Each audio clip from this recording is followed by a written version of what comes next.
Yo, what's up guys? Kali ini kita akan bahas tentang akhir masa Orde Baru. Sebelum itu kita perkenalan dulu. Halo, nama saya Jepa. Nama saya Kesha. Saya Hana. Willy, saya Jerry. Oke, sebelum itu video kali ini disponsori oleh kita lah. Ada. Jadi yang pertama kita akan membahas tentang krisis multidimensional atau krisis yang terjadi di berbagai aspek kehidupan masyarakat. Pertama, ada krisis moneter. Krisis moneter merupakan kondisi terpuruknya perekonomian yang berdampak kepada berbagai aspek kehidupan masyarakat. Faktor penyebabnya adalah ketidakstabilannya perekonomian dunia sehingga menurunnya nilai tukar mata uang negara. Hal ini terjadi di beberapa negara termasuk Indonesia. Jadi, pada saat itu nilai tukar rupiah terhadap dolar Amerika Serikat itu menurun. Kemudian juga adanya beban utang dan kemudian ketergantungan terhadap impor. Salah satu solusi dari Presiden Soeharto untuk mengatasi krisis moneter adalah bekerja sama dengan International Monetary Fund atau IMF. IMF bersedia untuk memberikan bantuan dengan beberapa syarat. Nah, syarat-syarat tersebut juga menyebabkan berbagai dampak terhadap perekonomian Indonesia. Salah satunya dengan cara menutup 6 bank nasional sehingga pada saat itu kondisi perbankan tidak stabil, dan kemudian juga dengan memotong subsidi-subsidi kebutuhan pokok, BBM, dan listrik. Kemudian karena ditutupnya berbagai perusahaan akibat kebangkrutan, maka terjadinya kemiskinan dan kemudian banyak pengangguran juga. Kemudian juga komoditas ekspor itu mengalami keterpurukan. Sekian, terima kasih. Kemudian ada krisis politik. Krisis politik ditandai dengan memanasnya kondisi politik di Indonesia menjelang pemilu 1997 akibat adanya kerusuhan pada 20 Juli 1996. Faktor penyebabnya yang pertama adalah karena adanya dualisme di Partai Demokrasi Indonesia atau yang sekarang kita ketahui sebagai PDI. Kemudian hal itu bermula karena adanya 16 fungsionaris PDI yang melepaskan diri dari kepengurusan Megawati Soekarno Putri dan sengketanya pun tidak dapat diselesaikan. Kemudian adanya pelaksanaan pemilu 1997 dan adanya sidang umum MPR yang hasilnya adalah Soeharto sebagai presiden dan B.J. Habibie sebagai wakilnya. Hal itu menyebabkan adanya penolakan dari mahasiswa karena adanya berbagai penyimpangan. Kemudian juga adanya 1, 2, 3. Kemudian faktor berikutnya adalah demokrasi yang dilaksanakan dengan tidak semestinya. Juga orientasi politik pemerintahan pada saat itu condong ke barat dan adanya berbagai ketidakadilan dalam bidang hukum. Kemudian dampaknya adalah terjadi demonstrasi mahasiswa di berbagai wilayah di Indonesia. Demonstrasinya pun dilakukan di luar kampus dan juga melibatkan para pimpinan universitas karena tidak mendapatkan respon yang baik dari pemerintah. Jadi, untuk krisis multidimensional yang selanjutnya yaitu ada krisis sosial, di mana pada krisis sosial ini terjadi munculnya ketegangan sosial dalam masyarakat akibat dari krisis yang semakin memanas. Lalu juga terjadi menguatnya kedudukan etnis Tionghoa dan juga munculnya sikap anti-Tionghoa. Jadi, pada masa pemerintahan Orde Baru, arus investasi melalui penanaman modal asing itu terbuka lebar. Kelompok etnik Tionghoa, baik WNI maupun WNA, diberdayakan untuk menyukseskan program ekonomi Orde Baru tersebut. Kondisi tersebut menyebabkan kedudukan ekonomi masyarakat Tionghoa menguat atau mendominasi. Hal ini pun menimbulkan adanya kemarahan masyarakat kepada masyarakat etnik Tionghoa yang memunculkan sikap anti-Tionghoa di sejumlah kota pada awal 1998. Hal ini juga memicu terjadinya kerusuhan dan penjarahan. Selanjutnya untuk krisis yang selanjutnya ada krisis hukum. Hakim sering dijadikan sebagai alat pembenaran atas tindakan dan kebijakan pemerintah. Berdasarkan pasal 24 UUD 1945 menyebutkan bahwa lembaga kehakiman memiliki kekuasaan merdeka yang terlepas dari kekuasaan pemerintah atau eksekutif. Artinya, kedudukan hakim lebih tinggi daripada pemerintahan, tetapi pada kenyataannya, kehakiman malah berada di bawah kekuasaan eksekutif, sehingga banyak terjadi rekayasa atau kebohongan dalam proses peradilan di Indonesia. Anggapannya seseorang yang bersalah dapat dibebaskan dari hukum, dan seseorang yang tidak bersalah malah masuk penjara.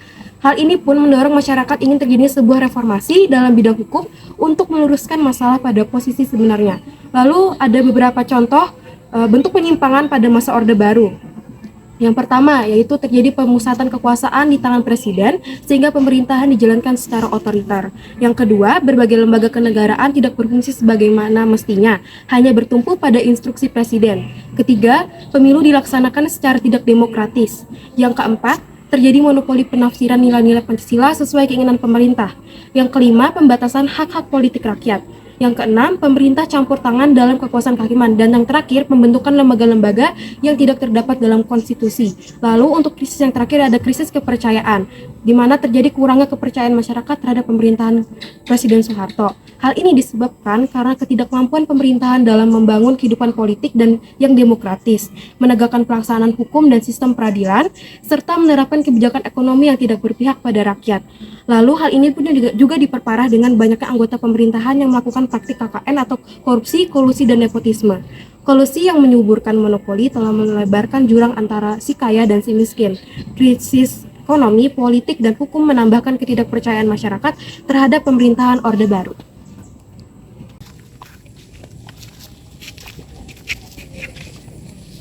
Oke guys, berikutnya gue akan membahas tentang dampak-dampak pada masa Orde Baru ini. Nah, bagi peran-peran mahasiswa yang menuntut reformasi pada masa Orde Baru memiliki dampak yang signifikan dalam perubahan politik dan sosial di Indonesia. Mereka memainkan peran penting dalam menggerakkan perubahan menuju sistem yang lebih demokratis dan terbuka. Protes mereka ini menimbulkan dampak yang baru terhadap rezim Orde Baru, dan akhirnya jatuhnya rezim Orde Baru ini tersebut pada tahun 1998. Nah, berikutnya yang pertama ada pada saat menggulingkan rezim Orde Baru. Nah, di mana gerakan mahasiswa yang menjadi salah satu kekuatan utama dengan memaksakan rezim baru itu untuk memundur pada tahun 1998. Nah, pada masa Soeharto itulah berlangsung sederhana lebih dari 30 tahun. Nungguin ya. Sebelum itu kita ganti tempat dulu karena ini mau malam. Nah, selanjutnya aku akan membahas tentang dampak-dampak dari krisis moneter. Nah, yang pertama itu dapat terjadinya inflasi negara, lalu dapat terjadinya kelangkaan kebutuhan pokok, lalu dicabutnya subsidi kebutuhan pokok masyarakat, dan angka pengangguran yang meningkat akibat terjadinya PHK. Lalu dapat terjadinya keterpurukan dalam kegiatan ekspor dan impor. Nah, selanjutnya aku akan membahas dampak dari krisis multidimensional.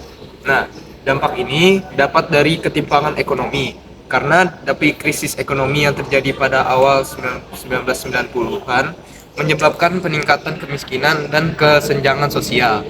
Kelompok dalam masyarakat yang kurang mampu menjadi semakin keterpinggirkan, sementara elit politik dan ekonomi tetap mengendalikan sumber daya dan kekayaan mereka. Lalu, terdapat terjadinya konflik sosial. Nah, ketidakpuasan terhadap pemerintah dan ketidakadilan sosial memicu konflik antara etnis, antar agama, dan antar kelas. Nah, contohnya adalah konflik di Timur dan Aceh, serta kerusuhan etnis di beberapa daerah yang menimbulkan korban jiwa dan kerugian materi.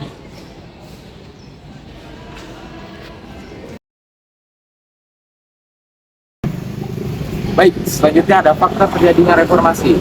Nah, fakta terjadi reformasi ini akibat ada tuntutan dari masyarakat karena perilaku yang tidak adil. Nah, pada masa reformasi ini terjadi pada bidang hukum, ekonomi, politik, dan adanya terjadinya KKN. KKN itu korupsi, kolusi, dan nepotisme. Karena dinilai tidak sesuai dengan Pancasila dan UUD 1945. Nah, selain itu akibatnya adanya akibat dari pembangunan yang tidak merata atau terjadi hanya di Pulau Jawa saja atau disebut Jawa sentrisme, dan pulau-pulau seperti Kalimantan, Riau, dan Papua itu dilupakan. Nah, selanjutnya ada terjadi krisis ekonomi pada saat 1997 yang dipicu karena penurunan nilai kurs yang menyebabkan nilai utang luar negeri Indonesia ini yang sudah jatuh tempo menjadi membengkak. Selanjutnya ada agenda reformasi. Nah, pada awalnya gerakan reformasi ini hanya dilakukan oleh kampus-kampus yang ternama di Indonesia saja. Nah, oleh karena itu, mahasiswa dituntut untuk turun ke jalan bersama organisasi massa untuk menuntut adanya reformasi. Nah, agenda utama gerakan reformasi ini adalah menuntut Presiden Soeharto turun dari jabatannya sebagai presiden. Nah, gerakan reformasi 1998 ini mempunyai 6 agenda, yaitu suksesi kepemimpinan nasional. Apa sih itu suksesi kepemimpinan nasional? Yaitu menginginkan adanya suatu perubahan nasional. Selanjutnya ada Amandemen UUD 1945. Amandemen UUD 1945 itu pengubahan pada bagian Undang-Undang Dasar. Selanjutnya ada pemberantasan korupsi, kolusi, dan nepotisme. Pemberantasan ini dilakukan karena banyaknya terjadinya korupsi yang dapat merusak susunan negara. Selanjutnya ada penghapusan dui fungsi ABRI. ABRI ini sebenarnya tugasnya untuk mempertahankan negara, tetapi banyak ikut campur dalam bidang pemerintahan, makanya dihapuskan. Selanjutnya ada penegasan supremasi hukum. Penegasan supremasi hukum ini penempatan hukum ditempatkan tertinggi lah. Selanjutnya ada pelaksanaan otonomi daerah. Pelaksanaan otonomi daerah ini terjadi akibat adanya tidak pemerataan pembangunan yang terjadi hanya di Pulau Jawa saja atau Jawa sentrisme saja yang diminta untuk melakukan pemerataan pembangunan. Baik, selanjutnya ada di peran-peran mahasiswa. Gerakan reformasi ini disuarakan oleh para mahasiswa. Jadi muncul di beberapa kampus yang ada di Indonesia, seperti di Jakarta, Yogyakarta, Bandung, Surakarta, dan Surabaya. Jadi mereka ini melakukan aksi-aksi tema yang besar seperti penurunan harga sembako, penghapusan monopoli, penghapusan KKN atau korupsi, kolusi, dan nepotisme, serta pergantian kepemimpinan nasional. Jadi yang pertama ada di Jakarta. Demonstrasi di Jakarta ini dipelopori oleh 2 mahasiswa besar, seperti di Universitas Indonesia, yaitu UI, dan Universitas Trisakti. Yang pertama ada di mahasiswa Universitas Indonesia atau UI, di mana melakukan aksinya pada 19 Februari 1998. Dalam aksi ini mereka melakukan kepada pemerintah Orde Baru itu meminta untuk mengundurkan diri kepada stop JSDJR. Jadi mereka ini melakukan pada tanggal 19 Februari 1998, di mana para mahasiswa meminta kepada pemerintahan Orde Baru untuk mengundurkan diri secara damai dari pemerintah Indonesia karena telah gagal menjalankan amanat rakyatnya. Aksi ini diikuti oleh 10.000 mahasiswa yang berkeliling kampus dan berakhir di dekat gerbang masuk UI sendiri. Dalam aksi tersebut, mereka menyampaikan aspirasi melalui sebuah baliho besar yang dipasang di depan Mako Resmen Mahasiswa UI yang bertuliskan seperti berikut. Baik, selanjutnya ada di Universitas Trisakti, di mana mereka menjadi pemicu terjadinya demonstrasi besar yang menyebabkan terjatuhnya korban-korban jiwa. Pada awalnya dilakukan di dalam area kampus sesuai anjuran aparat. Jadi dalam perkembangannya, mahasiswa menuntut berdemo di depan gedung DPR, EPR agar aspirasi mereka bisa langsung disampaikan kepada pemerintahan. Demo ini makin tidak terkendali sehingga aparat mengamankan mahasiswa menggunakan peluru tajam atau pistol yang menyebabkan 4 mahasiswa meninggal. Keempat mahasiswa tersebut yaitu Elang Mulia Yasmana, Hendriawan Sey, Heri Haryanto, dan Hafizidin Royan. Jadi mereka tertembak saat ribuan mahasiswa Trisakti sedang kembali memasuki kampus mereka dengan membawa foto 4 korban meninggal. Peristiwa itu dikenal dengan sebutan tragedi Trisakti. Baik, selanjutnya ada peran mahasiswa di Yogyakarta. Pada 8 Mei 1998, mahasiswa ini ada dari beberapa perguruan tinggi seperti Institut Sains dan Teknologi atau AKPRIT, Sekolah Tinggi Teknologi Nasional, Universitas Kristen Bita Wacana, Universitas Gajah Mada, Universitas Sanata Dharma, dan IKIP Negeri Yogyakarta yang melakukan rasa menuntut reformasi. Jadi unjuk rasa mahasiswa ini berpikir untuk berakhir dengan bentrokan di Jalan Gejayan yang dikenal dengan tragedi Gejayan. Pada awalnya mahasiswa di Yogyakarta berlangsung tertib. Terus para mahasiswa juga menolak Soeharto sebagai presiden kembali memprotes kenaikan harga dan mendesak segera dilakukannya reformasi. Para demonstran ini bergerak menuju kampus UGM untuk melakukan unjuk rasa mereka. Akan tetapi aparat keamanan tidak mengizinkan aksi unjuk rasa tersebut. Akhirnya terjadi bentrokan antara mahasiswa dan aparat keamanan hingga berlangsung sampai malam hari, menyebabkan ratusan korban berluka parah dan 1 mahasiswa di Universitas Dharma yaitu Moses Gatotkaca meninggal dunia. Baik, selanjutnya ada peran mahasiswa di Bandung. Jadi aksi demonstrasi di Bandung ini dipelopori oleh mahasiswa Universitas Padjadjaran atau UNPAD dan Institut Teknik Bandung atau ITB. Jadi puluhan mahasiswa yang se-Bandung Raya ini bersatu dalam forum mahasiswa Bandung dengan menjadikan Aula Sanusi Sarjinata atau UNPAD sebagai sekretaris bersama. Dari dalam perkembangannya, ribuan mahasiswa dan rakyat bergabung untuk berjalan melakukan long march menuju lapangan Gazebo dan gedung sate. Jadi aksi ini menyuarakan tuntutan reformasi ekonomi dan politik yang bermuara pada tuntutan pergantian secara nasional. Baik, selanjutnya ada peran mahasiswa di Surakarta, di mana aksi ini dipelopori oleh mahasiswa Universitas 11 Maret atau UNS dan Universitas Muhammadiyah Surakarta atau UMS. Jadi aksi mereka ini dipicu oleh aksi demonstrasi yang ada di wilayah Jakarta maupun di Yogyakarta. Jadi gelombang demonstrasi ini menuntut Presiden Soeharto untuk turun dari jabatannya dia sebagai presiden. Aksi yang dilakukan oleh mahasiswa kampus UNS ini dibilang cukup berani karena mereka ini melakukan demonstrasinya itu di luar halaman kampus mereka sendiri. Aksinya akibat itu terjadinya bentrokan antara mahasiswa maupun dari aparat keamanan itu sendiri. Baik, selanjutnya sebagai peran mahasiswa yang terakhir yaitu di Surabaya. Jadi mahasiswa Universitas Erlangga atau UNR Surabaya menggelar aksi keprihatinan secara damai pada 8 April 1998. Aksi tersebut berusaha dibubarkan paksa oleh aparat sehingga menyebabkan jatuhnya para korban. Jadi peristiwa ini memicu kira-kira 20.000 mahasiswa gabungan dari 16 perguruan tinggi di Surabaya yang menggelar aksi serupa di Universitas 17 Agustus Surabaya. Salam dari Binja. Oke guys, sekian dari video kami mengenai masa akhir Orde Baru. Cukup sekian dan terima kasih. Bye bye.